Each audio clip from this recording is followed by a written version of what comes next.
Oo. Magandang umaga po sa ating lahat.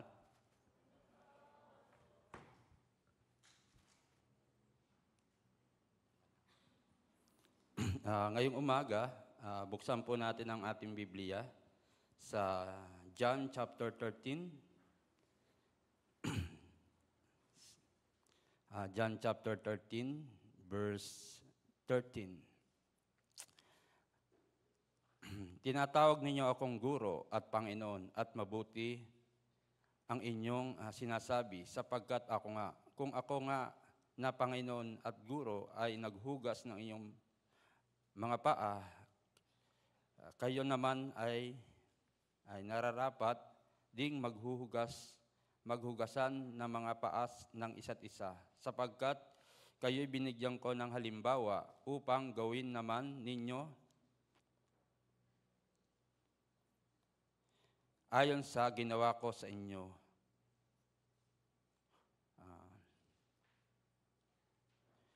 Verse 16, katotohanan sinabi ko sa inyo, ang alipin ay hindi dakila kaysa kaniyang Panginoon, ni ang sinuguman ay dakila kaysa nagsugo sa kanya. 17, kung nalalaman ninyo ang mga bagay na ito, kayo ay mapalad kung inyong mga gawin. Hindi ko sinalita tungkol sa inyong lahat. Nalalaman ko ang aking hinirang, ngunit upang matupad ang kasulatan, ang kumakain ng aking tinapay ay nagtaas ng kaniyang sakong laban sa akin. Mula ngayon ay sinalita ko sa inyo bago mangyari upang pagka nangyari, kayo'y magsisampalataya na ako nga. Katotohanan sinabi ko sa inyo, ang tumanggap sa sinusugo ko ay ako ang tinanggap, at ang tumanggap sa akin ay tinanggap ang nagsugo sa akin.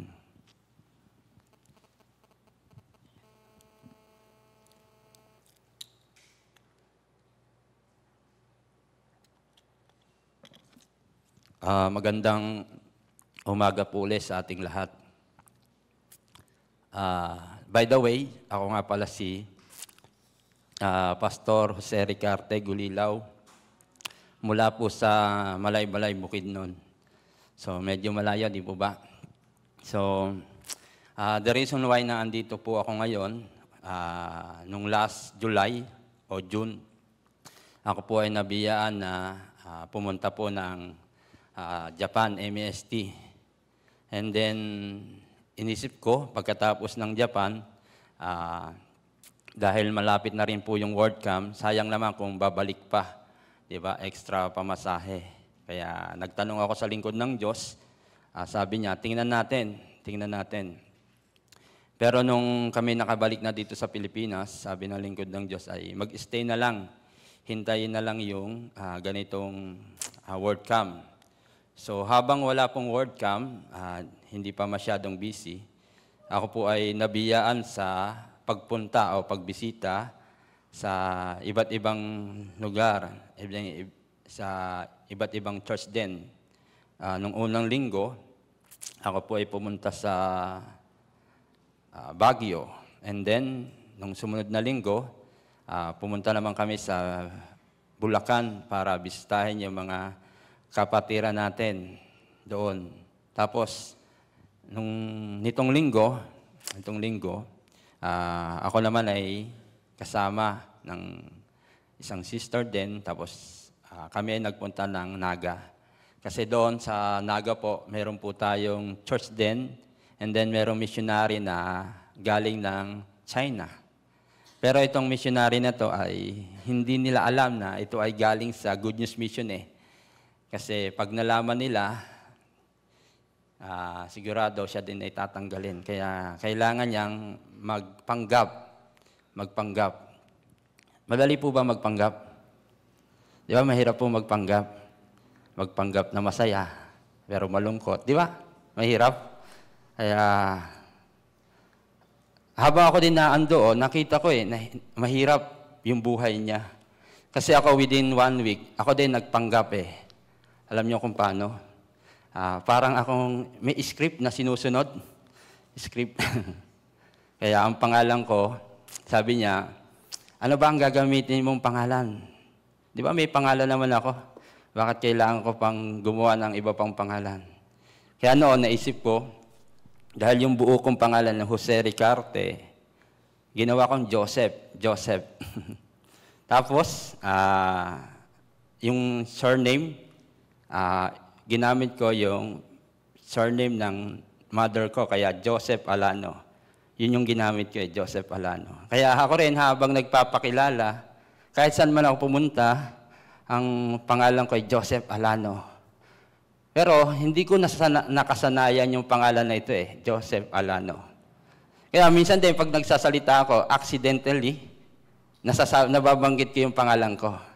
Kaya yung kasamahan ko, for example, yung asawa ko si Risa, si Pastor Mike, natatawa sila Sabi ko, wala naman akong nakakatawang sinabi, bakit nagtatawanan? Tapos yung mga member ng Philly Church, yung mga kapatiran na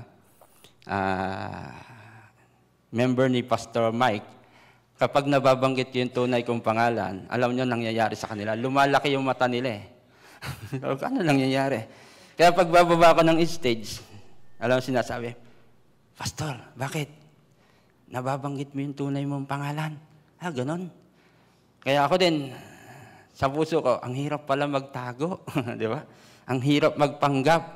Di ba?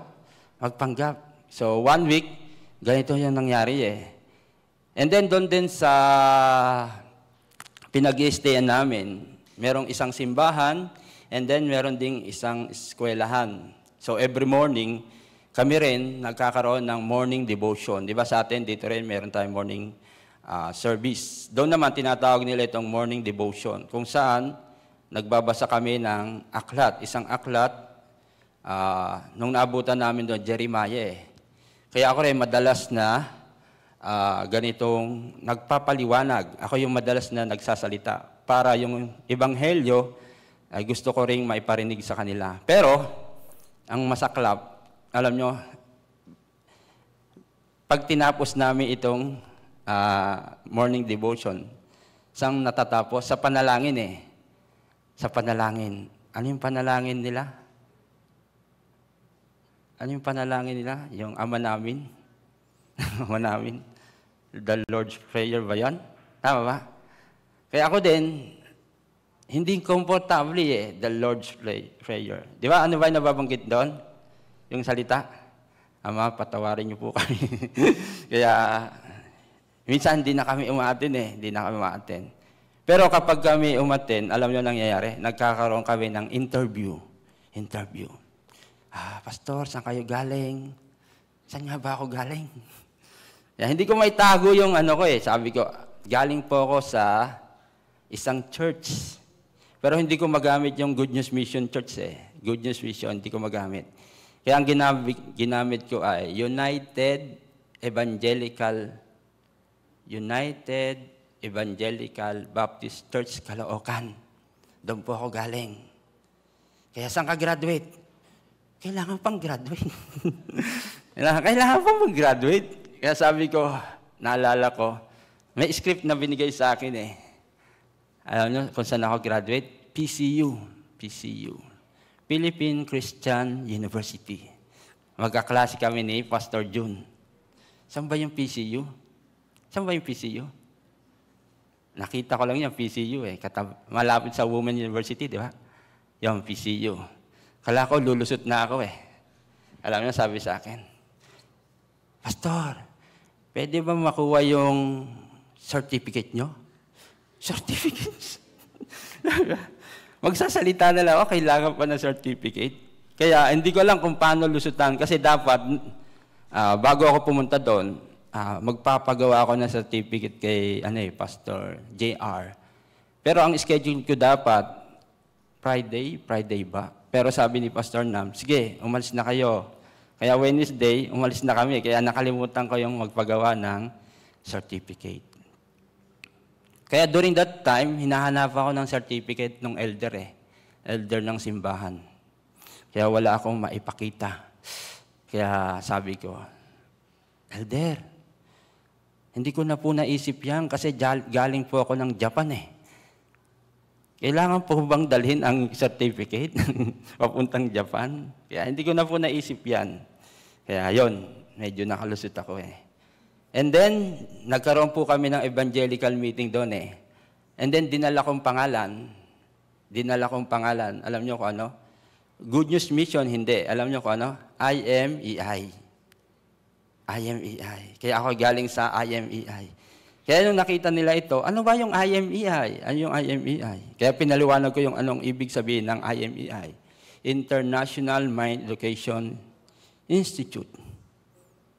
Kaya nung narinig nila ito, again, nag-interview sila about IMEI. Ganito, ginagawa ko. Yun, ako po ay galing sa Malaybalay ngayon. Ang mission ko po ay galing sa Malaybalay. Nagkakaroon po kami ng ganitong mind education. Nagtuturo ko po kami ng ganitong right mindset, hindi lang ito sa kabataan, sa kapulisan. Kaya nung narinig nila, itong elder, kasama ng principal ay, nagkaroon ng interest eh. O sige, sa Wednesday, ikaw yung magsalita sa mga teacher ko.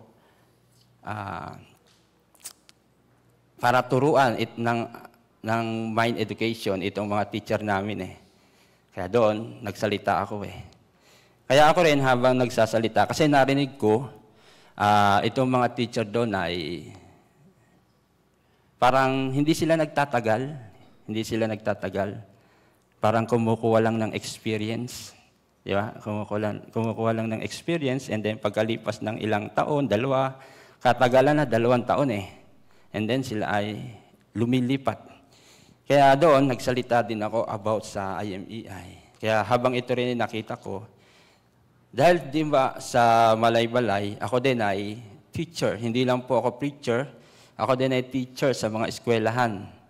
Dahil ako rin, nabiyaan kami ng ganitong mga schedule sa eskwelahan. Last year, di ba nagkaroon ng Catch-up Friday?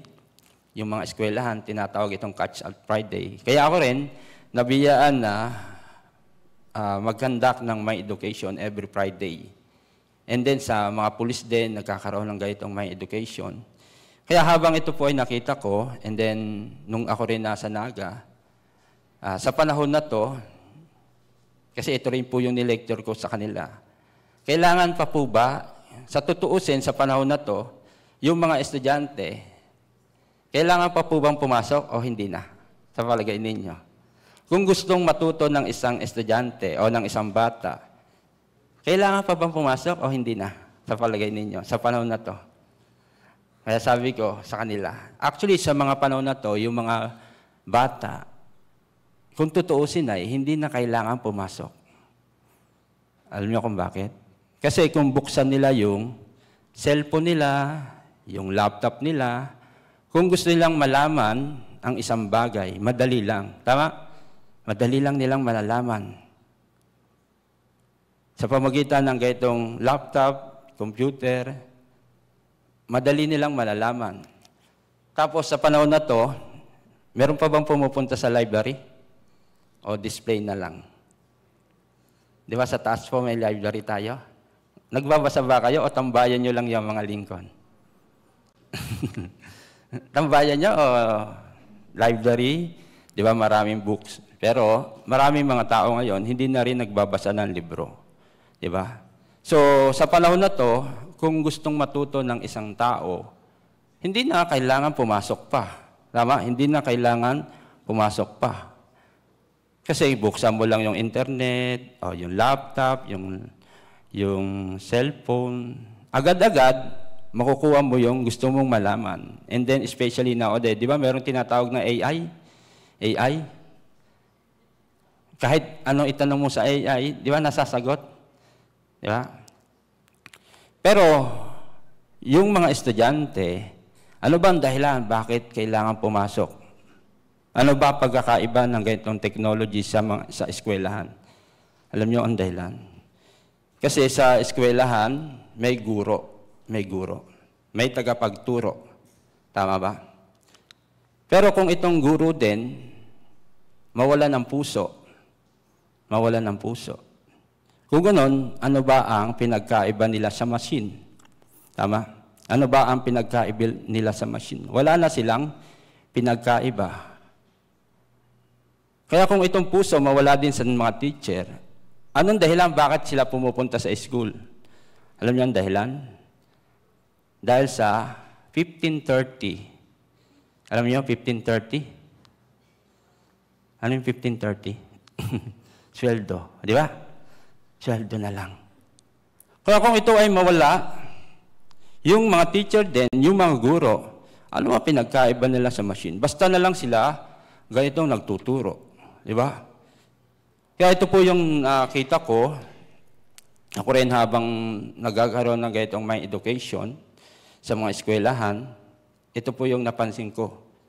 Di ba? Kung ang mga guro din, ganitong puso nila mawala na, kung ganon, paano yung mga bata? Paano yung mga bata? Kasi ako din po ay naging estudyante. Ngayon ata, di ba? Ngayon ata yung mga estudyante, hindi mo na pwedeng paluin. Di ba? Hindi mo na pwedeng paluin. Kasi noon, nung ako panahon na nag-aaral, kapag ako pinalo, hindi ako pwedeng magsumbong sa nanay. Di ba? Kasi pag ako'y nagsumbong sa nanay o sa ate o sa anuman, sa halip na magalit yung nanay ko sa teacher, ako pa yung papagalitan eh. Parang ganito. Pero ngayon, hindi na eh. Hindi mo na sila pwedeng hawakan, hindi mo na sila pwedeng, di ba, paluin o anuman. Sigurado, maitutulpo ka. Ganito.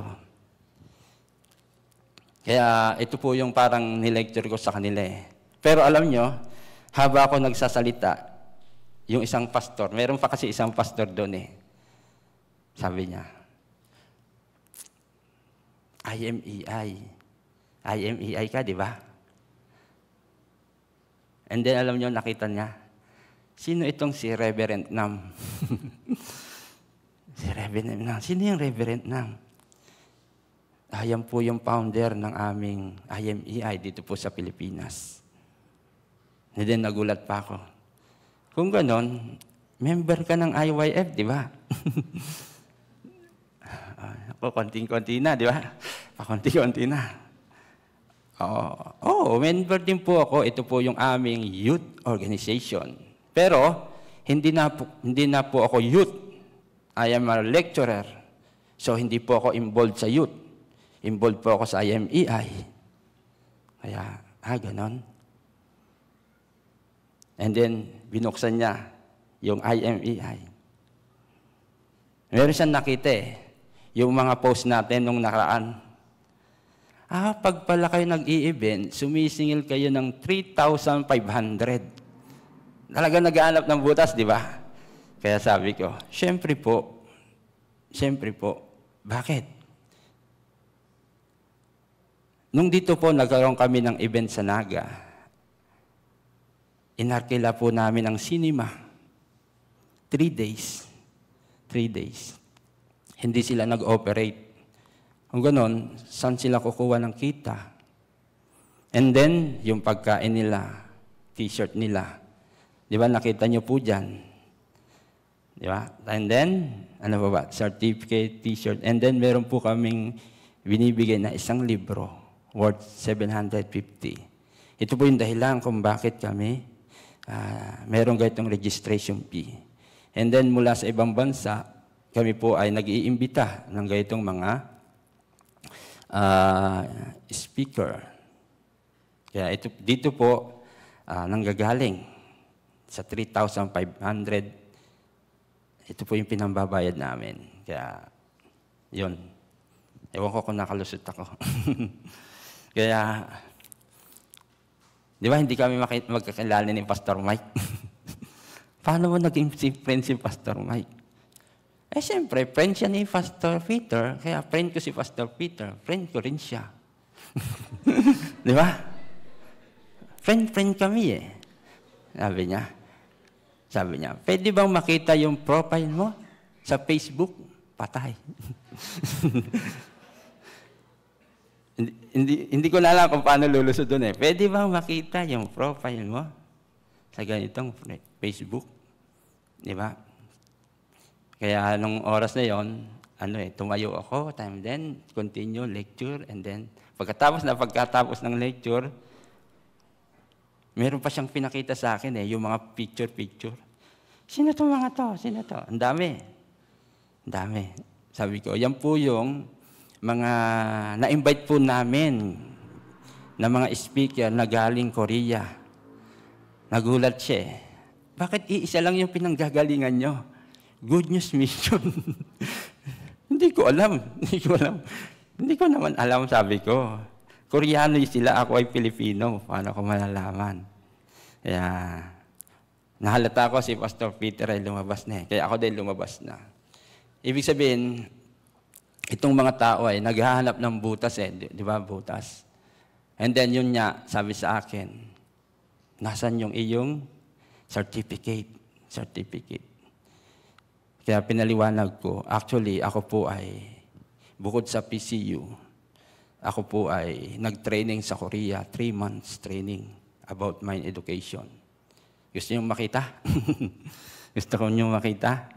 Kasi may naghahanap kayo ng certificate. Gusto niyo makita? Pasensya din po, hindi ko dala. Hindi ko rin po dala. Pero pinakita ko po yung mga yung mga picture. Pinaganda ko na yun Kinuha ko ng ilang mga picture. Kaya ganon. Kaya, yun.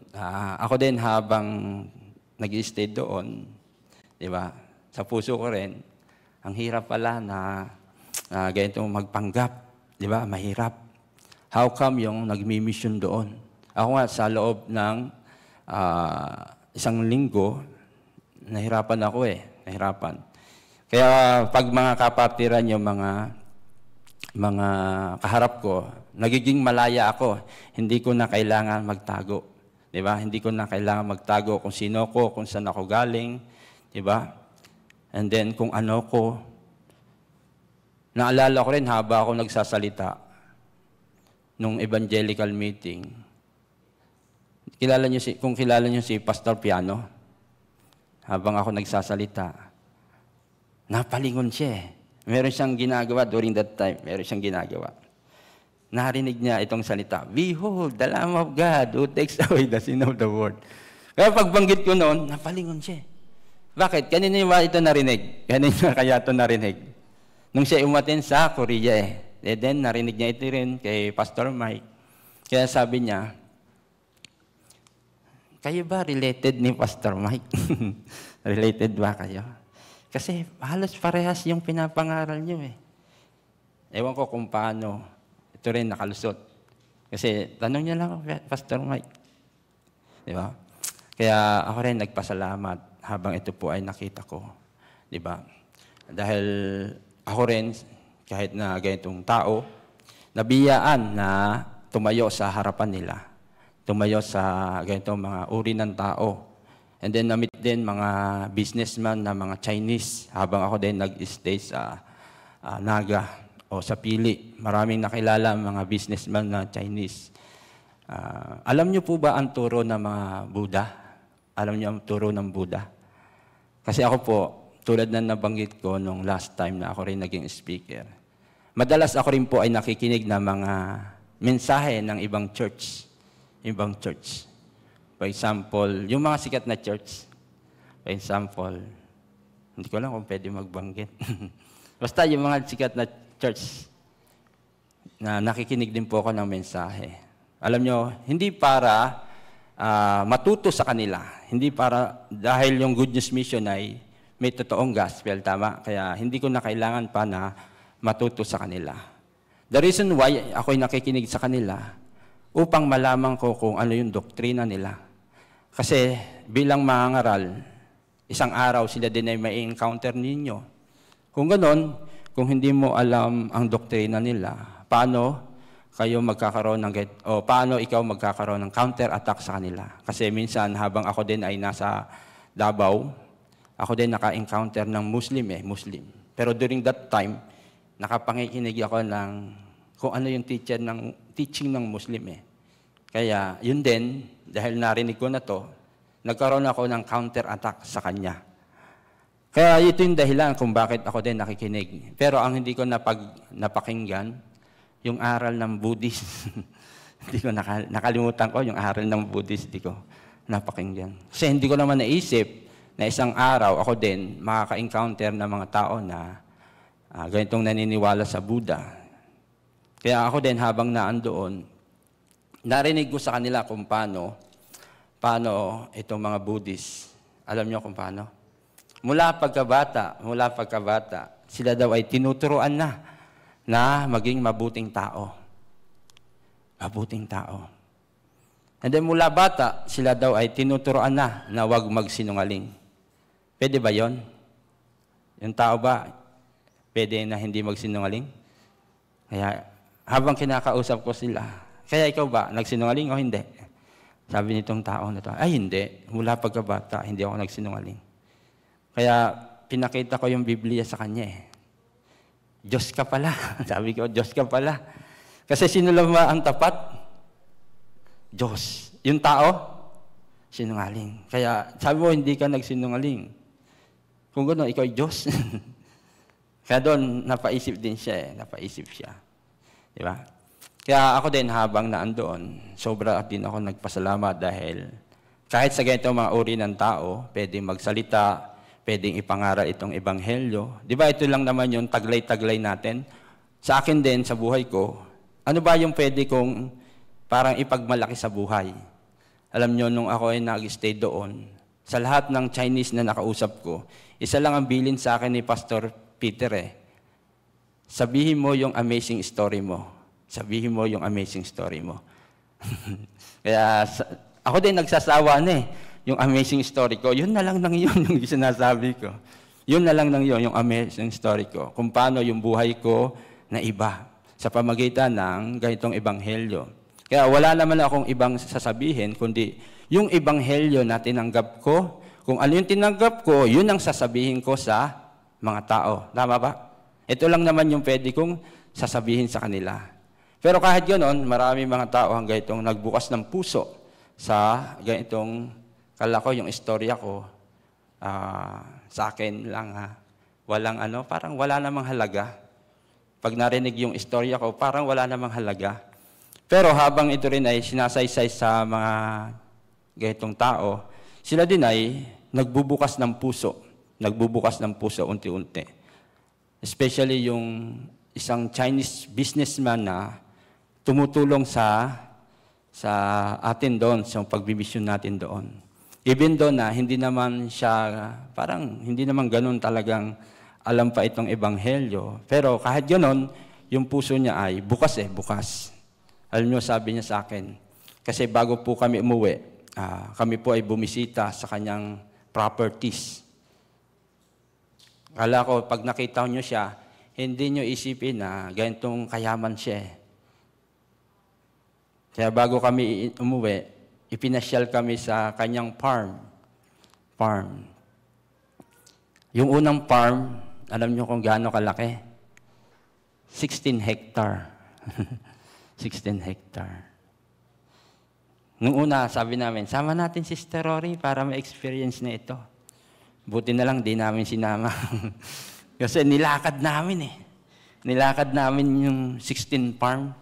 Kala ko yun lang. Pero yun lang pala, isa sa kanyang pag-aari. Kasi 5 pala, 5. Yung kanyang farm. Pinakamababa na hectare ay, yun na yun, 16. 16, tapos 18, mga ganito yung sukat So, sobrang laki. And then, siya din humingi ng advice sa akin Kasi meron siyang pinakita na isang farm kung saan yung mga tao daw ay tamad. Kaya, Pastor, meron ka bang ma-advise kung ano yung gagawin ko? Kasi bala ko silang tanggalin. Kaya may ma-recommend ka ba na mga trabahador? Kaya naisip ko yung church Church. Kaya meron ba mga brother na walang trabaho? Gustong mag-farm? Kaya naisip ko. Pero nung narinig ko yung sweldo, medyo maliit. Medyo maliit. Kaya sabi ko, hindi mo kailangan ng ganitong tawag doon, trabahador. Ang kailangan mo ay Manager. Manager. Yung magmamanage ng ganitong farm na kaisa sa puso mo. Di ba? Kaisa sa puso mo. Kung nalaman niya itong halaga ng farm, kung ito'y babagsak, siya din ay babagsak, ito yung tao na kailangan mo. Kaya sabi niya sa akin, Pastor, meron ka bang i-recommend? Kaya, sino walang trabaho dyan? Kayo magiging manager ng isang farm.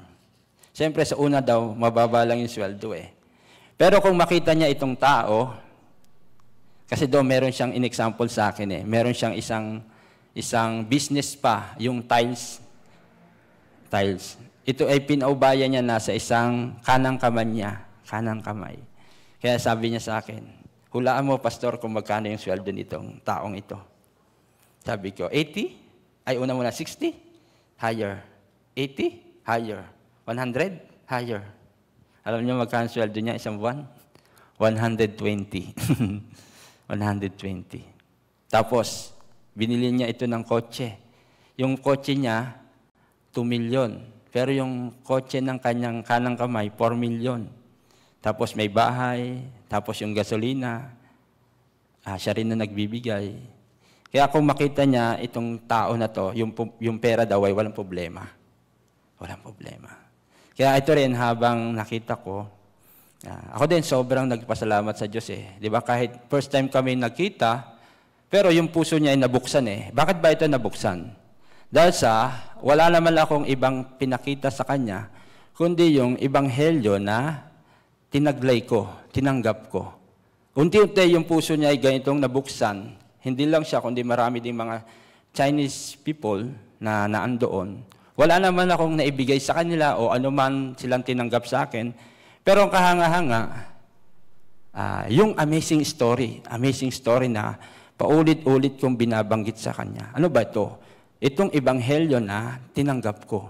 Ako din habang nakatayo sa ganitong mga teacher, sa mga dean ng ganitong eskwelahan, ano ba yung pwede kong babanggitin sa kanila? Even though ang dala-dala ko ay mind education.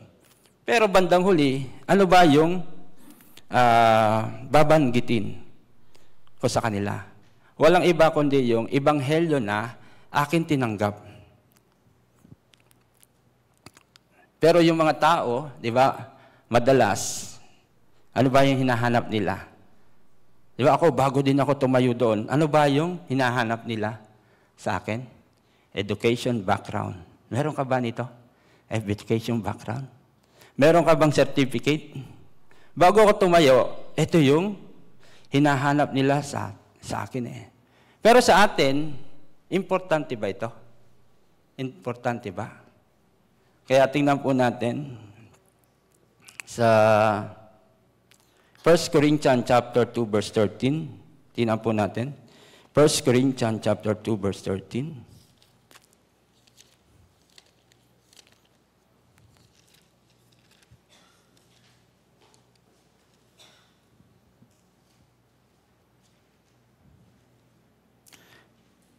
First Corinthians chapter 2 verse 13. Na ang mga bagay na ito ay atin namang sinasalita, hindi sa mga salitang tinuturo ng karunungan ng tao, kundi tinuturo ng Espiritu na iniwawangis natin ang mga bagay na ayon sa Espiritu sa mga pananalitatang ayon sa Espiritu. Kaya tayo, bilang mga ligtas, paano ba tayo nagsasalita? Paano ba tayo nagtuturo? Ayon ba sa dunong ng tao? O ayon sa gabay ng Espiritu Santo? Kaya kung ano ang ating tinanggap, di ba yun lang po ang ating sasabihin? Actually, ako din, hindi ko naisip na isang araw ako din tatayo bilang isang mind lecturer. Kasi nung kasagsagan ng ating mind education, di ba, kadalasan ako po ay nasa likod lang eh. Di ba, kadalasan. Every time na meron tayong event noon, nung my education, yung trabaho ko nung una, madali lang eh. Tagapindot lang ng tagapindot lang ako ng, ang tawag dito?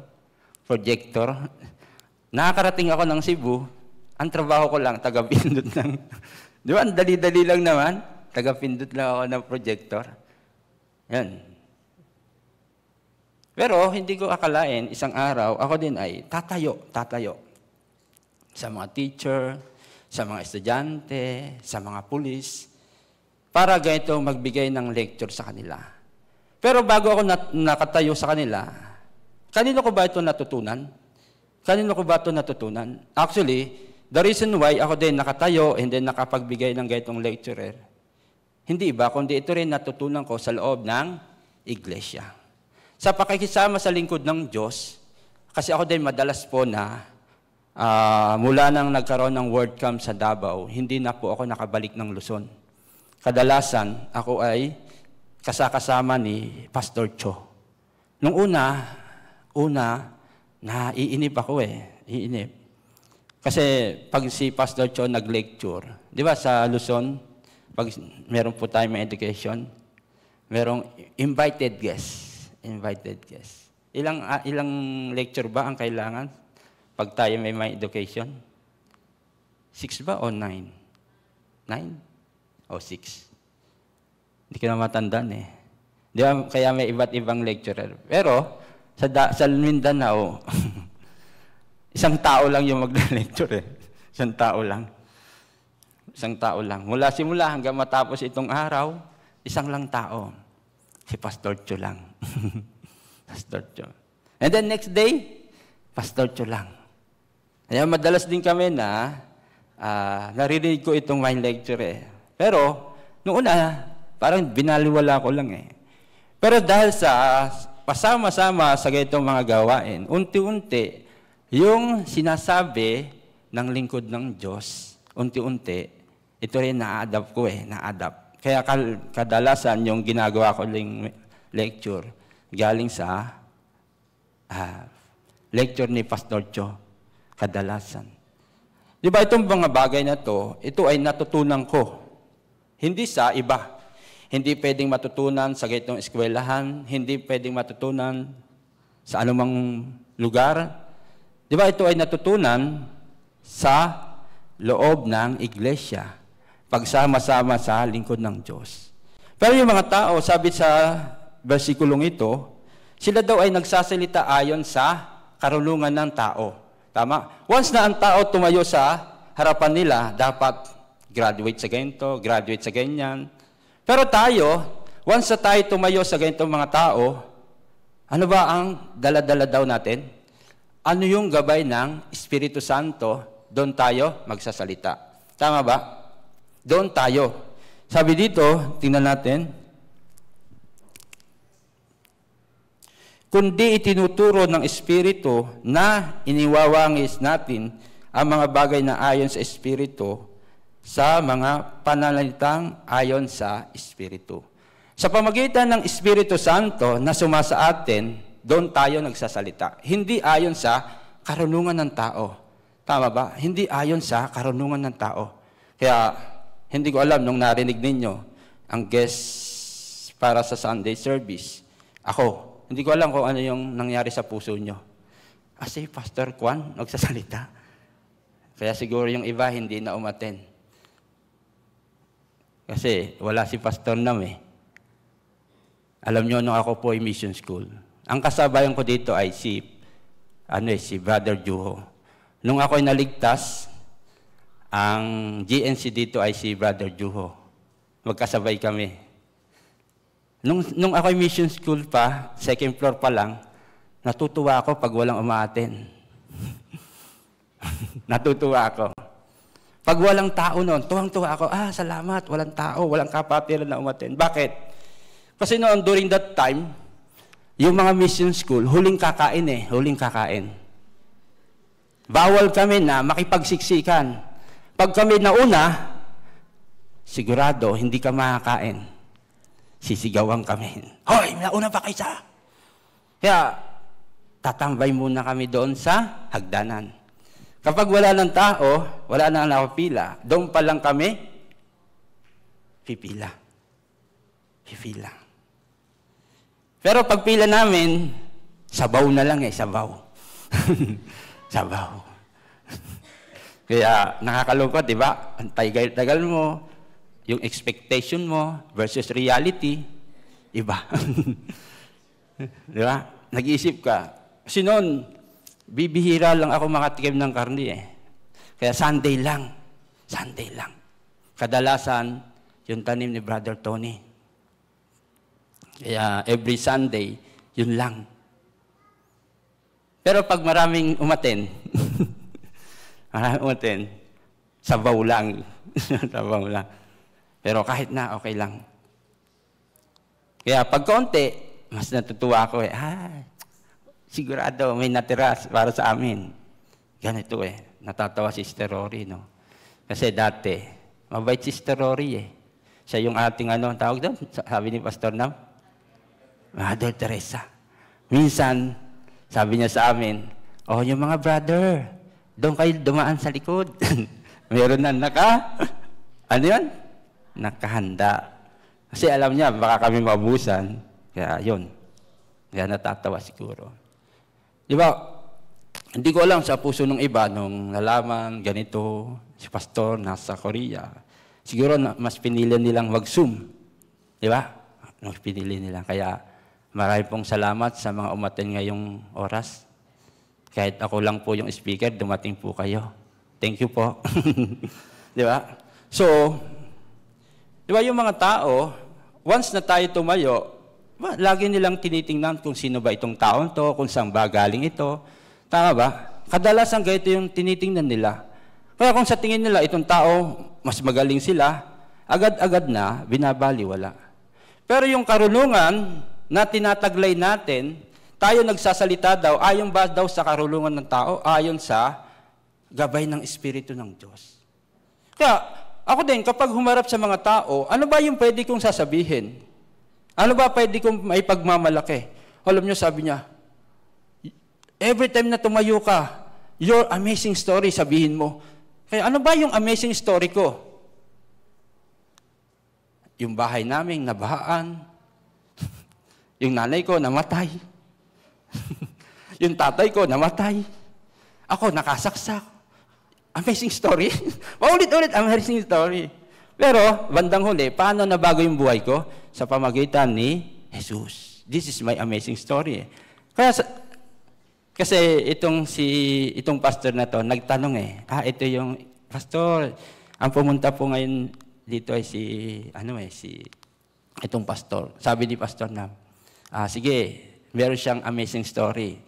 Kaya nung narinig ni Pastor Peter, itong sabi ng lingkod ng Diyos, sabi niya, every time natatayo ka, sa lahat, yung sabihin mo lang ay amazing story. Amazing story. Pero, hindi ko to sinabi nung ako'y tumayo sa mga estudyante, sa mga school. hindi ko to sinabi. Di ba? Pero kahit ganun pa man, every time na tayo tumayo sa harapan, dahil tayo ay ligtas, tumanggap ng Ebanghelyo, paano daw tayo magsalita? Sa pamagitan ng Espiritu Santo. Amen? So, ngayong umaga, ang binahagi ko po itong John chapter 13. John chapter 13, tingnan po natin. Mula verse 13, tinawag ninyo akong guro at Panginoon at mabuti ang inyong sinasabi sapagkat ako nga. Kung ako nga ang Panginoon at guro ay maghugas ng inyong mga paa, kayo naman ay nararapat na maghugasan ng mga paa sa isa't isa. Sapagkat kayo'y binigyan ko ng halimbawa upang gawin naman ninyo ayon sa ginawa ko sa inyo. Di ba dito, si Jesus din, ano ba ang sabi nila tungkol kay Jesus? Ano raw si Jesus? Ano ang tawag nila kay Jesus? Guro, tagapagturo. Kaya ako tinawag niyo akong guro, binigyan ko kayo ng halimbawa. Ano ba itong binigay ni Jesus na halimbawa? Yung paghuhugas ng paa ng mga alipin niya. Ito yung binigay niyang halimbawa. Kaya bilang guro, di ba si Jesus din, siya muna. Di ba? Bago niya turuan itong mga taong ito, siya muna yung naglingkod sa mga alipin niya. Siya muna yung nagpakababa sa alipin niya. Kaya ako din, habang binasa ko ito, ako rin, siyempre ako po ay bilang tagapangaral ng salita ng Diyos, bilang mangaral. Sa isang banda, ako rin, guro. Di ba si Jesus ay ganito rin? Tagapangaral, and then guro pa. Kaya habang nabasa ko to, and then tinignan ko yung sarili, di ba ako ay guro? Kung ganon, bago ako magturo, ako muna. Di ba? Ako muna. Tapos sabi dito, nag-iwan siya ng halimbawa sa isa't isa. Kaya tingnan po natin sa Mark chapter 10, verse 45.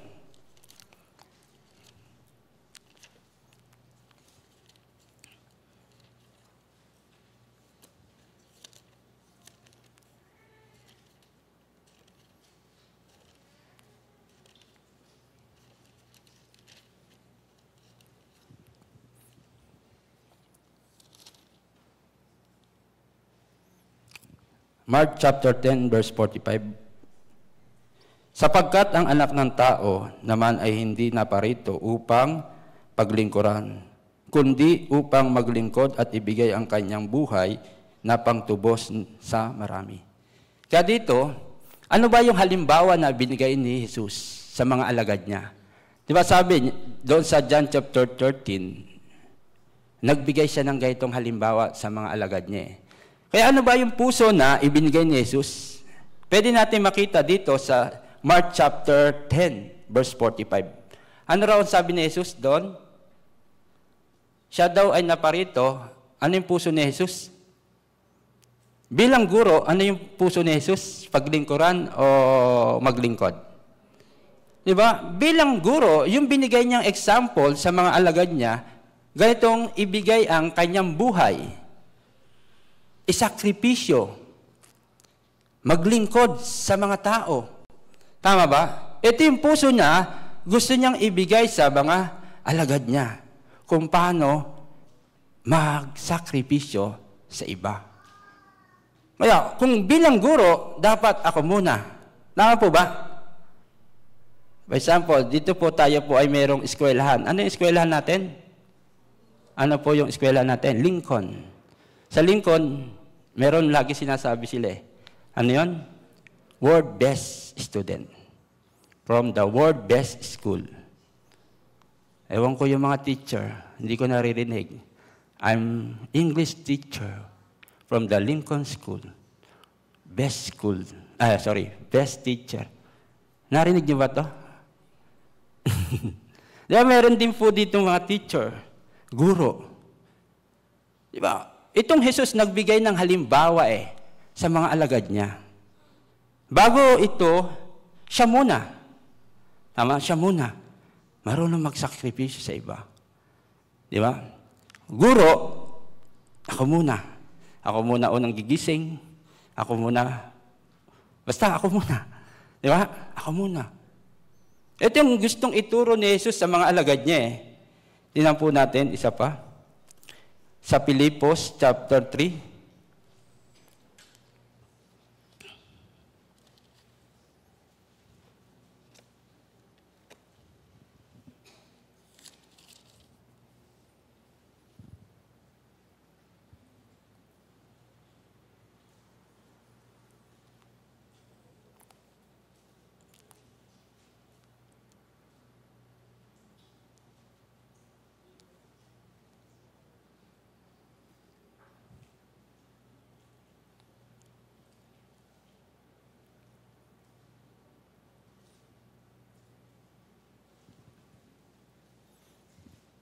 Hanapin ko lang po.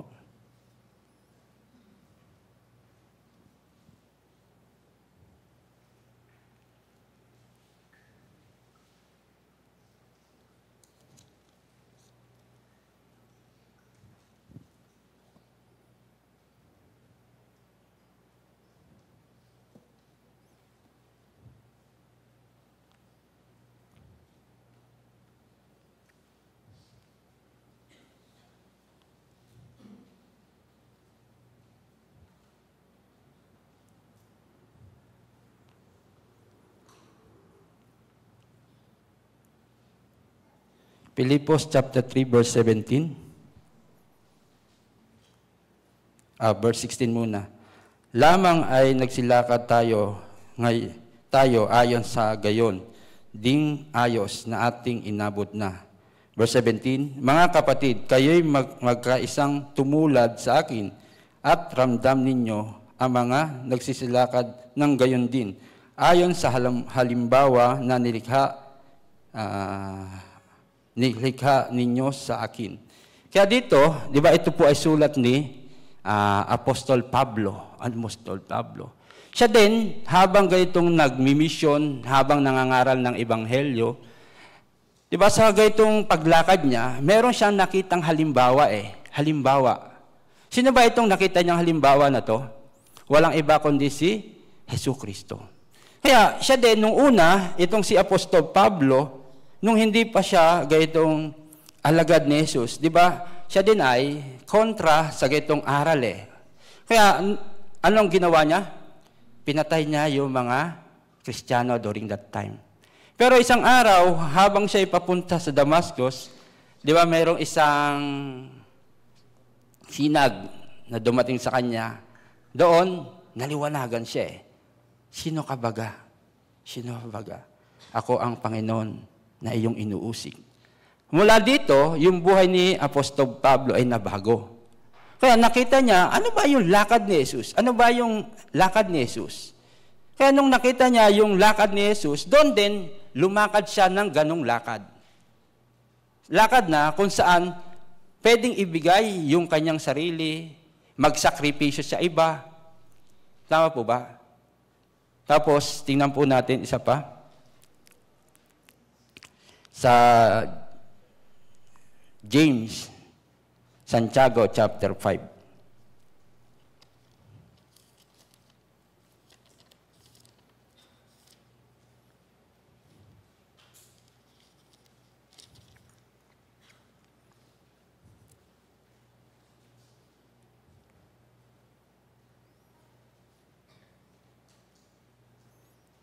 Verse 9. Huwag kayong mangagpasalaan, mga kapatid, laban sa isa't isa, upang kayo huwag mahatulan. Narito, ang hukom ay nakatayo sa harapan ng mga pinto. Verse 10. Kunan ninyong halimbawa ng pagbabata at ng pagtitiis, mga kapatid, ang mga propeta nagsisalita sa pangalan ng Panginoon. Kaya dito, di ba mukhang nagkakaroon ng ganitong talo-talo, mga magkakapatid, ibig sabihin mga kapatiran, hindi maganda yung relasyon, para may ganitong chismis-chismis. Pero kahanga-hanga, sabi ni Apostol James, ano sabi dito? Kung kunan ninyong halimbawa ng pagbabata at ng pagtitiis, mga kapatid, ang mga propeta, nagsisipagsalita sa pangalan ng Panginoon. Kaya dito, meron din nakita itong si Apostol Santiago Tama ba yan? Meron din siya nakitang halimbawa. Itong mga apostol, mga propeta, ano raw ginagawa nila? Marunong magtiis. Magtiis sa pangalan ni Jesucristo. Habang sila din nangangaral, di ba meron pong mga, madali po ba yung pangaral na ebanghelyo during that time? Di ba si James, siya yung unang-unang namatay Di ba? Napugutan ng ganitong ulo. Pero kahit ganoon, dahil ito'y nakita niya kay Jesus, dahil ito rin, naging halimbawa niya dito si Jesus. Tama po ba? Kaya, ito rin yung natutunan niya Para sa ebanghelyong ito, ako din kailangan magtiis. Ako rin, para sa ebanghelyong ito, kailangan magsakripisyo. Kaya kung ano yung nakita niyang halimbawa, pwede niyang ituro sa kanya mga kapatiran. Tama po ba? Kaya sa ebanghelyong pong ito, hindi naman tayo tulad nung panahon na mga apostol dahil sa ebanghelyo, kailangan pa ba nating mamatay? May papatay ba sa atin kapag nangaral tayo ng ebanghelyo? Hindi naman, di ba? Kundi tayo po ay malayang mangaral kahit saan. Alam niyo kung sino ang number 1 kalaban natin? Sarili natin. Sarili natin. Pero itong mga nauna na to, meron silang pagtitiis. Meron silang ganitong pagsasakripisyo. Hanggang saan? Hanggang saan? Kaya nilang sakripisyo. Hanggang buhay nila kapalit para sa pangalan ni Jesus. Di ba? Kaya niyo ba niya to? Kaya nyo to? Kaya o hindi? Kaya o hindi? Alam nyo, kaya. Kasi meron na tayong example Di ba? Example natin, walang iba kundi yung tunay nating guro. Sino ang tunay nating guro? Si Jesus. Di ba tayo binigyan niya na ng example? Binigyan na tayo ng halimbawa. Kaya yung mga apostol na nakita ito ng malinaw, si Jesus, ganito. Sila din, habang nagbimisyon, ito yung daan na nilakaran nila. Si Apostol Pablo man, si Apostol Pedro man, ngayon si Santiago man, nakita itong bagay. Kaya sabi niya, sa pangalan ni Jesus, hanggang magtiis. Ngayon po, paparating po ang WordCamp natin. Tama po ba? Kaya, hindi ko alam, kapag may WordCamp, hindi ko alam ano po yung nangyayari sa puso ng mga kapatiran. Pero alam nyo, kung kailan nagsimula ang WordCamp dito sa Pilipinas? 2000, kailan? 2010. During that time, talagang mahirap. Mahirap. 1 taon ang preparation. 1 taon. Noon, kailangan pa namin mag-mission trip sa iba't ibang lugar para lang mag-invite. At ilang flyer yung napamigay namin noon? 2 million flyer. 2 million. Gaano karami yon? 2 million. Hindi ko alam kung meron bang mga kapatiran nakasama dito? Taas yung kamay. Naranasan magbigay ng flyer noong 2010, 2 million. Kaya yung mga GNC noon, alam nyo ginagawa? Kasi may kota kami yun Hindi ganito Hindi ganito. Bundle. Bundle. Isang GNC, 2 bundle. And then, papamigay mo yun. Gaano kahirap yun? Magkakaroon kayo ng kulani. Machine kayo na namimigay. Kaya ang ginagawa ng mga GNC, alam nyo ginagawa? Tinatapon sa basurahan. Tapos yung mga MMDA sa amin, sobrang nagagalit. Ano ang ginagawa nyo? Tagakalat kayo sa amin. Di ba? Sabi niya, araw-araw na lang, puro kayo kalat. Kaya sobrang inis ko rin, nilapitan ko Manang, ano ba ang trabaho nyo? Tagalinis. Sabi niya, tagalinis. Kung hindi kami magkalat, anong trabaho mo? Wala na. Di ba? Kung hindi kami magkakalat, di wala kang trabaho. Dapat nga magpasalamat ka sa amin. Kasi kung walang magkakalat, wala kang trabaho. The reason why may trabaho ka, kasi may kalat. Di ba? Kung walang kalat, wala silang trabaho. Kung anong kailangan namin mamigay, natatandaan ko pa, Brother June, 2 a.m., pumunta kami sa Paradahan Terminal para magdikit ng, ano dinikit natin? Sticker. 2:00 ng madaling araw. Kasi hindi kami pwedeng pumunta ng umaga. Kasi umaandar yung bus. Di ba? Ang hirap naman magdikit ng bus kung umaandar. Di ba? Ang hirap nun. Kaya madaling araw pa lang, nag-aabang kami kasi merong mga ilang bus na kailangan dikitan. Kaya 2:00, nag-aabang kami. Tapos nagdidikit kami. Inaabot kami ng 5:00, 4:00. Tapos umuulan pa. Ganitong mga sakripisyo, natatandaan ko nung during WordCamp, kauna-unahan. Pero masakit sa puso. Ilan yung umaten? 300. Di ba? 300. Pero ngayon, hindi na ganun, di ba? Hindi na natin kailangan magbigay ng flyer. Di ba? Hindi na natin kailangan mag-advertise. Noon, may advertise pa di ba? Tumatakbo yung bus. Sobrang saya. Kapag nakita mo yung bus, nakalagay si Pastor Part na nangangaral doon. Ang gandang tingnan. Tapos meron tayo sa EDSA. Dati noon, meron sa EDSA natatandaan ko. Mga ganitong advertise. Pero ngayon hindi na, di ba? Sobrang dali. Sobrang dali lang. Kung ano yung sakripisyo para sa ganitong gawain, mahirap ba? Mahirap po ba? O madali lang? Di ba, may nakita na tayo halimbawa Di ba, pinakita na itong halimbawa. Ngayon, itong WordCamp natin, tingnan natin yung halimbawa. WordCamp, ano ba? Korea. Di ba? Yung Pilipinas, parang ano lang ito local. Pero tingnan natin yung original. Doon tayo tumingin. Parang halimbawa natin itong WordCamp. Kung gaano nagsasakripisyo itong mga kapatiran para sa ganitong gawain. Dati noon, one month, 3 weeks. Ngayon, 1 week na lang, di ba? Di ba? Parang umiksi na lang. Pero kahit ganon, di ba kung nakita natin itong mga bagay na to, and then nakita natin itong halimbawa, di ba tayo po ay pwedeng tumakbo? Pwedeng magsakripisyo? Kasi tayo ay tinuruan na di ba? Tinuruan na tayo, binigyan na tayo ng halimbawa. Sino ba yon? Walang iba kundi si Jesus. Tama po ba? Tingnan po natin. Acts chapter 20. Acts chapter 20. Verse 35.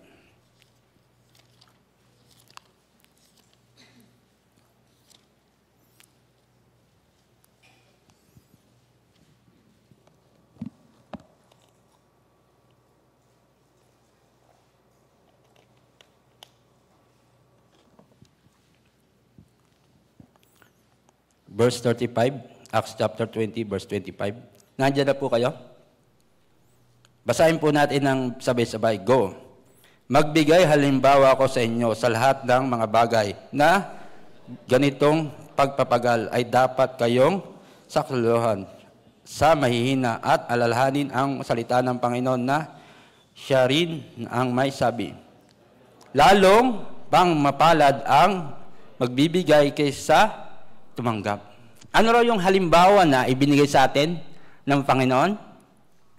Ano raw? It's better to give than to receive. Kaya ano gusto nyo? Yung may tinatanggap o nagbibigay? Di ba? Yung mga tao, gusto lagi merong tinatanggap. Kasi kapag may tinanggap kayo, para madodoble, di ba? May tinanggap kayo, para may darating sa inyo. Pero pag kayo nagbigay, may mawawala sa inyo, di ba? Di ba? May mawawala. Kunyari, nagbigay kayo ng tinapay. Nawalan kayo ng tinapay. Kaya mukhang mas maganda yung tumatanggap. Di ba? Dati siyang wala, pero nakatanggap siya ng isang tinapay. Kung gano'n, siya yung nagkaroon. Yung tao na nagbigay, siya yung nawalan. Pero sabi sa Biblia, ano ba ang maganda? Yung nagbibigay o yung tumatanggap? Oh, sabi niyo yan. Sabi ito ng Biblia. Di ba? Sabi ito ng Biblia Kaya ngayon din, malapit na po yung WordCamp natin. Last year, natatandaan ko po,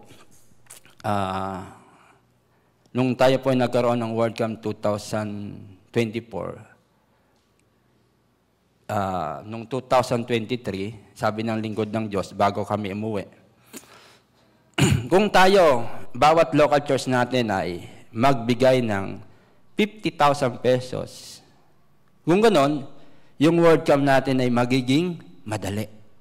Magiging madali daw yung preparation. Kung every local church magbibigay ng 50,000 pesos, kung ganon, yung WordCamp natin ay magiging madali. So, ilan ba yung lahat ng local church natin? Local church natin. Ilan? Ilan ba lahat? Kung ito'y magbigay lahat, siguro around 500,000 lang. Di ba? Half million. Siguro ganito yung malilikom.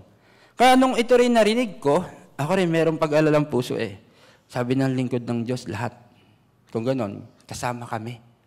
Pero meron po akong katwiran Paano? Hindi ko lang kapag itong bagay din narinig nyo. Ano unang darating? Paano? Di ba? Paano? Ito yung unang dumating sa puso kayo. Paano? Kasi nung 2022, kami po ay kasi simula pa lang itong church sa Malaybalay. And then, merong ang kapatiran na sumusuporta during that time, pero hindi naman ganong kalaki Kaya, eksaktong-eksakto lang. Eksaktong-eksakto lang. Minsan, iba, kulang pa. Kaya sa puso rin, paano? Pero, dahil ito'y boses na narinig mula sa lingkod ng Diyos, Kami rin nanalangin Panginoon, kami rin sana maging kabahagi ng ganitong World Camp sa 2023. Sana itong halaga na sinabi ng lingkod ng Diyos, ito rin ay dumating sa amin para kami din makapagbigay, di ba, sa iglesia. Kasi kung ako din, tagapagturo, di ba, ako din, tagapagturo, kung ako din, ganitong bagay, hindi ako makisali, ano bang klaseng tagapagturo ako? Di ba, dapat ako din maging example di ba?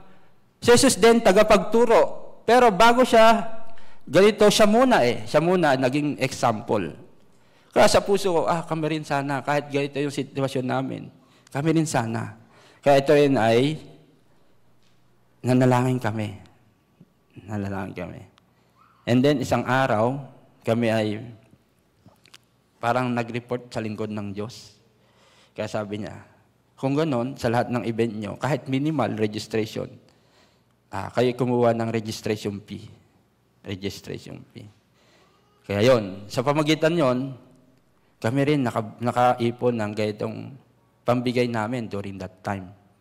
During that time, nung World Camp 2023. Hindi ko lang alam sa ngayon, kasi kami din nananalangin pa.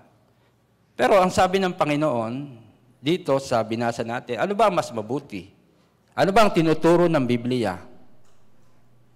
Mas mabuti daw magbigay kesa tumanggap. Di ba sa 1 King chapter 17, ano ba yung kwento doon? Meron isang babae na bao. Isang babae na bao na namumulot ng patpat. Ano ba ang ginagawa niya? Namumulot ng patpat para maghanda ng tinapay. Pero isang araw, meron dumating isang propeta. Ano yung hiningi niya nung una? Ano hiningi ng propeta nung una doon sa babaeng bao? Tubig. Mas madali ba ang tubig? Kaya itong babae, dahil tubig yung narinig niya, naibigay niya di ba? Mas madali. Pero sabi ng propeta, bago kayo, ako muna. Tingnan po natin itong kwento sa 1 King chapter 17. 1 King chapter 17.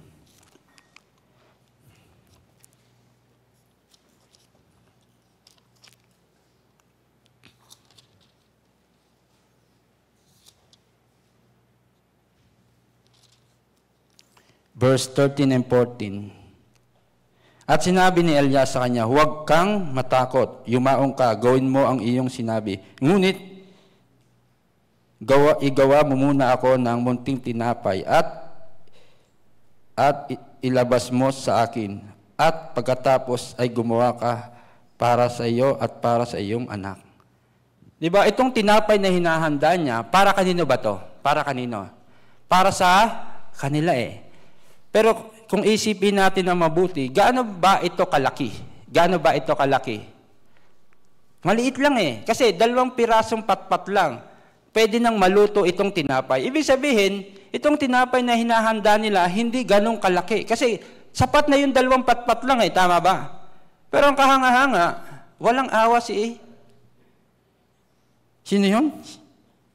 Si Elias. Walang awa. Kapraso na nga lang, hihingin pa niya. Di ba?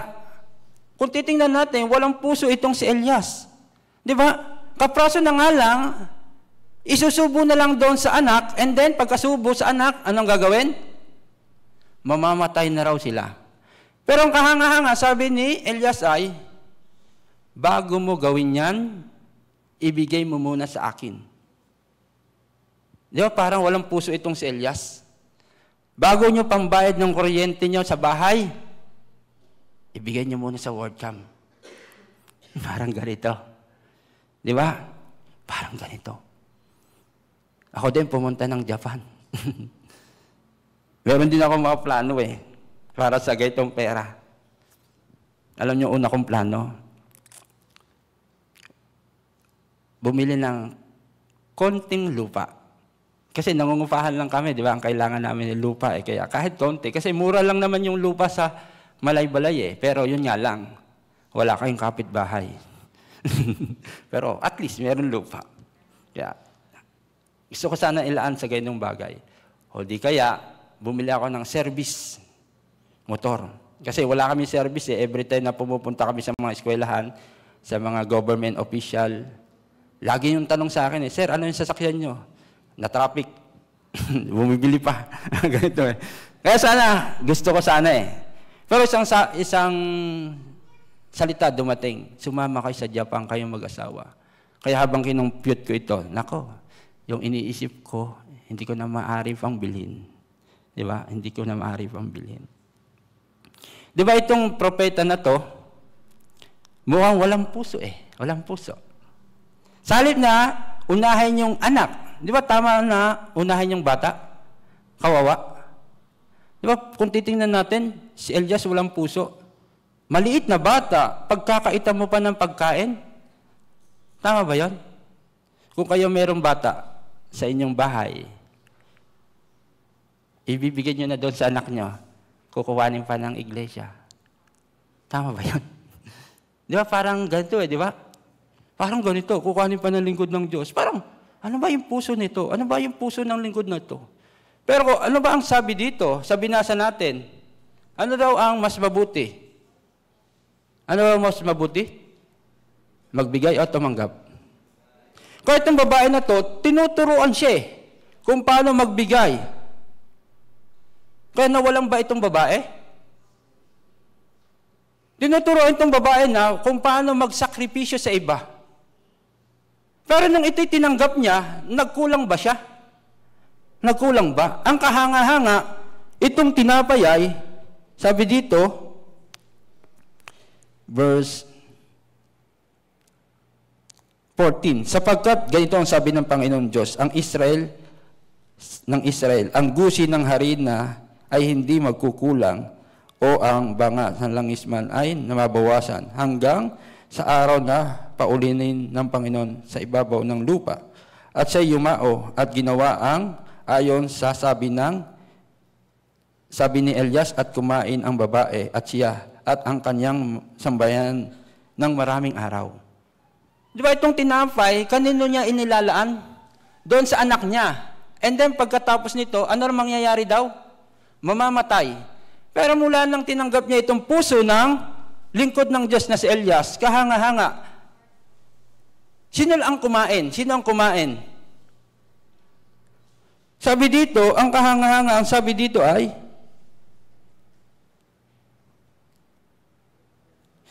at kumain ang babae, at siya ang kanyang sambahayanan. Di ba? Sambahayan. Hindi ko alam kung ilan ang member ng kanyang family eh. Pero ang tinapay na to, ang kahanga-hanga, sa puso niya, ibibigay sa anak lang. Pero nung sinundan niya itong puso ng propeta na si Elias, ano ba sabi? Sa Biblia, yung babae kumain at kanyang buong sambayanan. Tama? Kaya itong lingkod ng Diyos, tinuturuan itong babae kung paano magsakripisyo. Mas mabuti ang magbigay kaysa tumanggap. Kaya yung mga tao na sumunod dito, sila ba naghirap? Nawalan ba sila? Si Jehovah, nanghirap ba o naging CEO? Di ba? Meron tayong mga halimbawa. Meron tayong makikitang halimbawa. Yung mga sumunod sa lingkod ng Diyos, sinabi itong bagay, makikita nga natin yung halimbawa eh. Tama po ba? Si Elder Gilbert, naghirap ba kayo? Dati motor lang. Ngayon may kotse na. Di ba?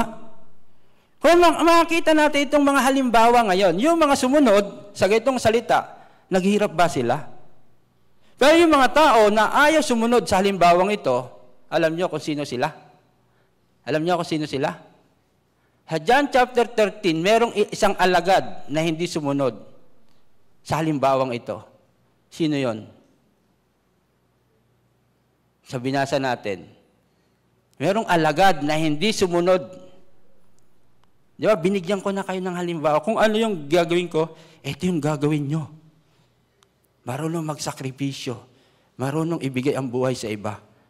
Pero merong isang alagad na hindi sumunod.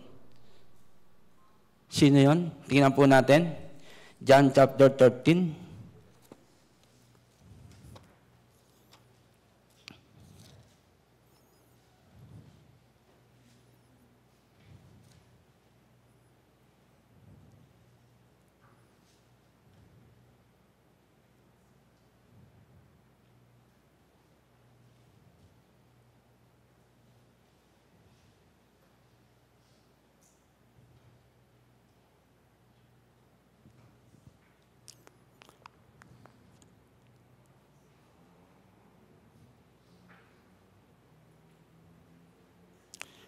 Verse 16, katotohanan, sinabi ko sa inyo, ang alipin ay hindi dakila kaysa Panginoon. Hindi sinugo man ay dakila kaysa nagsugo sa Kanya. Kung nalalaman ninyo ang mga bagay na ito, kayo ay mapalad kung ang inyong mga gawin. Hindi ko sinalita tungkol sa inyong lahat. Nalalaman ko ang aking mga hinirang, ngunit upang matupad ang kasulatan, ang kumakain ng aking tinapay ay nagtaas ng kanyang sakong laban sa akin. Diba? Meron ditong kasalo, magtataas daw ng sakong laban sa kanya. Merong magtatraidor. Sino yon? Sino yon? Judas. Kung hindi niyo nakita, kung hindi niyo natutunan itong halimbawa ng mga apostol, especially ng guro. Sino ba ang guro natin especially? Jesus. Kung hindi nyo ito natutunan, tayo magiging Judas. Tama ba? Tayo magiging Judas. Tao na hindi marunong magsakripisyo sa iba, ito'y Judas. It's better to give than to receive. Pero ano ang puso ni Judas? It's better to receive than to give. Kaya bandang huli, sinakripisyo niya yung guru niya para lang sa 30 pieces of silver. Kasi sa puso niya, mas maganda, may dumating sa akin. Ano ba ang pakinabang ni Jesus sa buhay ko? Di ba? Hindi niya nakita ang halimbawa na ibinigay sa kanya ni Jesus Ako na parito para ibigay ang aking buhay sa iba. Maglingkod, hindi para paglingkuran. Ito ang puso ng guro niya. Pero ito hindi natutunan ni Judas. Sa halip, binenta niya. Tama ba? Ngayon, bilang mga ligtas, nakikita niyo ba ang halimbawa ng ating buhay spiritual? Sino ba mga halimbawa natin? Dito sa ating church, siyempre si Pastor Part. Di ba? Kahit matanda na siya, marunong siya magsakripisyo Di ba? Sa 80 years old, gaano kahirap tumayo, magsalita. Kaya nga, di ba, naglalagay na siya ng upuan. Kasi mahirap na yon bilang 80 years old Pero kahit ganon, dahil nakita niya, itong halimbawa, walang iba kundi si Jesus. Kung paano siya nagsakripisyo para sa kanya. Kung paano si Jesus namatay para sa kanyang kasalanan. Tama ba? Ito yung nakita niyang mabuti sa kanyang buhay.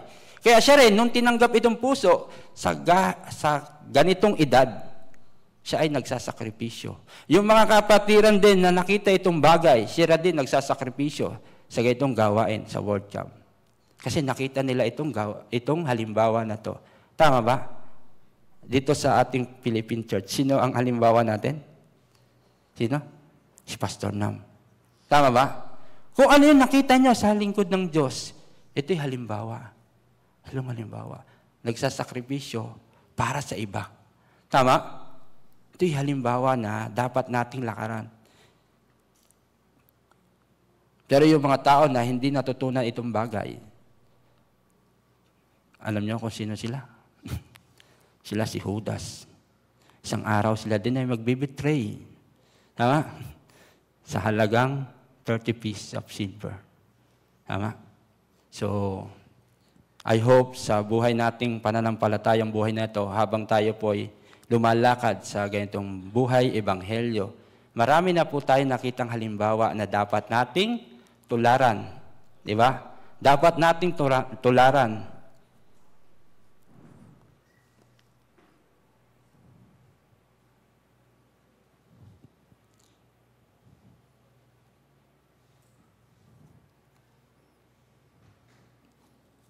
Basa lang po ako ng isang verse.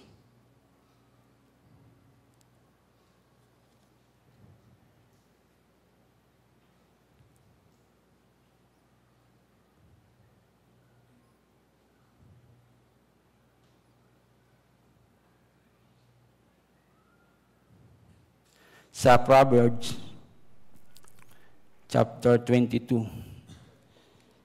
Kawikaan, chapter 22, verse 6. Nakita niyo na po?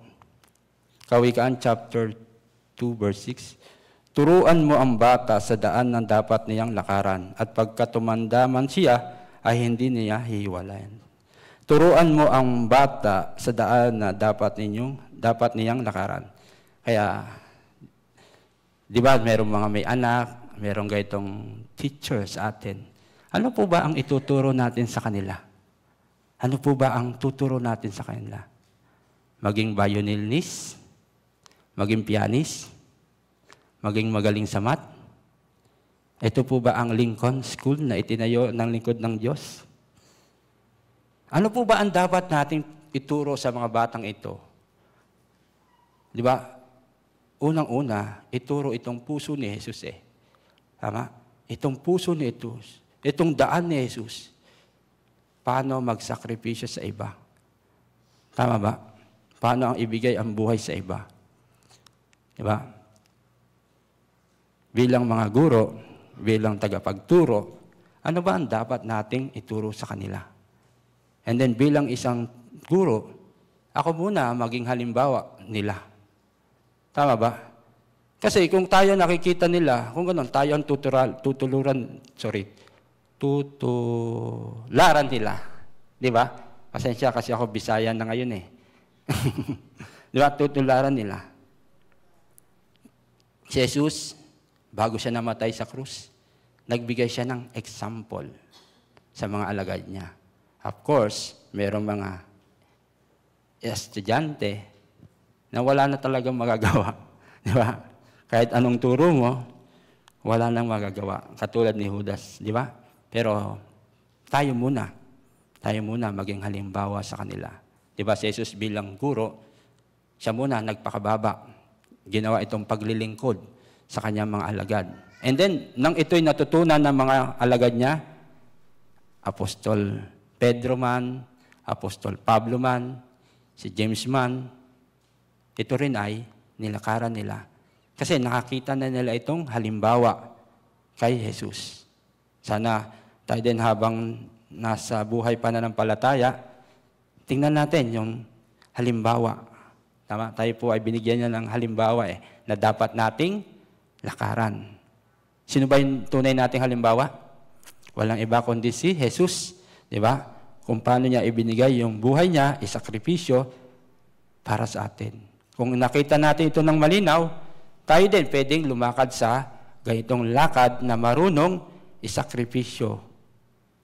Hindi naman kailangan mamatay para sa ebanghelyo sa panahon na to, di ba? Hindi na tayo ganun eh. Kaya mapalad yung buhay natin. Hindi naman buhay ang hinihingi natin o hinihingi para maglingkod para sa ebanghelyo. Konti lang, di ba? Konti na lang ngayon eh. Para sa workshop natin, para sa lahat ng gawain, hindi naman kailangan buhay ang ibigay. Diba? So, I hope itong bagay ay isipin po natin ng mabuti. Diba? Tayo habang po nasa buhay pananampalataya, marami na pong example na ibinigay sa atin na dapat nating lakaran. At ito rin, ituro natin sa ating mga nasasakupan. Diba? Kung paano si Jesus namatay para sa ating kasalanan. So, hanggang dito at manalangin tayo para tapusin. Amang Diyos na makapangyarihan sa lahat, kami po ay nagpapasalamat sa umagang ito. Panginoon, habang nakikita po namin itong buhay ni Jesus, habang siya po ay nasa lupa, hindi po siya namili kung sino po yung tao na magiging magulang niya. Hindi po siya namili kung saang hospital siya ipapanganak.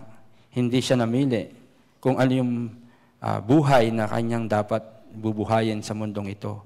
Dahil isa lang naman yung mission niya, habang siya ay nasa mundong ito, walang iba kundi isakripisyo ang buhay niya, mamatay sa krus, at kami ay tubusin sa aming kasalanan. Panginoon, bago siya umakyat sa langit, bago siya napako sa krus, ibinigay niya itong halimbawa sa mga alagad niya upang kapag siya'y nawala na, itong daan ay dapat nilang lakaran. Kaya Panginoon, ito rin, habang kami po ay nagmimisyon o nabubuhay sa ganitong buhay pananampalataya, ito rin bagay ay dapat namin matutunan kung paano magsakripisyo sa ganitong buhay ebanghelyo. Hindi naman kami katulad ng mga panahon ng mga apostol na kailangan mamatay para lang sa ganitong pagsunod sa ganitong buhay ebanghelyo. Nakita rin namin, Panginoon, yung mga example o halimbawa na sumunod sa ganitong gabay na iglesia, hindi naman sila namulubi, hindi naman sila naghirap, bagkus yung buhay nila ay naging maginhawa pa. Mukhang sa una, mukhang mahirap kung kami ganito magsasakripisyo para sa ebanghelyo. Pero Panginoon, marami pong salamat dahil sa buhay po namin, marami mga tao na dapat kaming tingnan na ganitong example habang sila po'y lumalakad sa ganitong mahal na ebanghelyo. Sa darating na September, magkakaroon po kami ng World Camp. Panginoon, kami muna mga kapatiran ay marunong magsakripisyo. Ibigay ang oras, ibigay ang ganitong mga lakas para sa ganitong gawain na ito. Dahil itong gawain din naman ay para sa ikaliligtas ng mga kaluluwa. Kaya marami pong salamat sa oras nito. At lahat ng bagay gusto po namin ibalik sa inyong makapangyarihang kamay. At kami po'y nanalangin sa dakilang pangalan ni Jesus na aming tagapagligtas. Amen. Magandang umaga po sa ating lahat.